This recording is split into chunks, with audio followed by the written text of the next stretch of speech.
నమస్తే అండి. ఇప్పుడు మనం మామిడి పండుతో చపాతీ చేసుకున్నాం. ఎలా చేసుకున్నాం? ఈ మామిడి పండు శుభ్రంగా కడిగి ఇలా చెక్కు అంతా తీసేసుకొని జ్యూస్ వస్తుంది కదా, అది అంతా పిండుకొని ఆ గిన్నెలో బౌల్లో వేసేసుకొని గోధుమ పిండి పోసేసి కొంచెం సాల్ట్ వేసుకొని నెయ్యి ఒక పెద్ద గరిట నెయ్యి వేసుకొని బాగా కలపాలండి.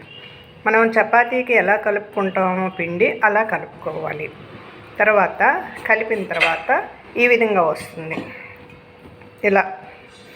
ఇలా వచ్చిన దాన్ని మనం చపాతీ పిండి దాని మీద వేసుకొని చపాతీ చేసుకోవాలి.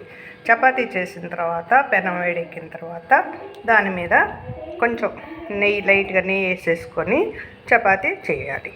ఇలా సన్నసెక మీద చేసుకోవాలి, మాడిపోకుండా.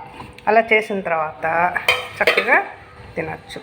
మీకు తీపి ఇష్టమైన వాళ్ళు మామిడి పండుతో చపాతీ చేసుకోండి, చాలా బాగుంటుంది. నేను చేశాను, మీరు కూడా చేయండి.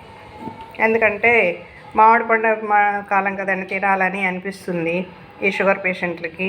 అందుకని చెప్పేసి చపాతీ పిండిలో కొంచెం నెయ్యి వేసి కొంచెం సాల్ట్ మీ ఇష్టమైతే వేసుకొని, లేకపోతే లేదు. ఈ మామిడి పండు గుజ్జు తీసేసుకొని దానిలో గోధుమ పిండి కలిపి కొంచెం నెయ్యి వేసి బాగా కలిపేసుకొని చపాతీలాగా చేయండి. చాలా బాగుంటున్నాయి, నేను చేశాను. ఓకే, తప్పక చేయండి.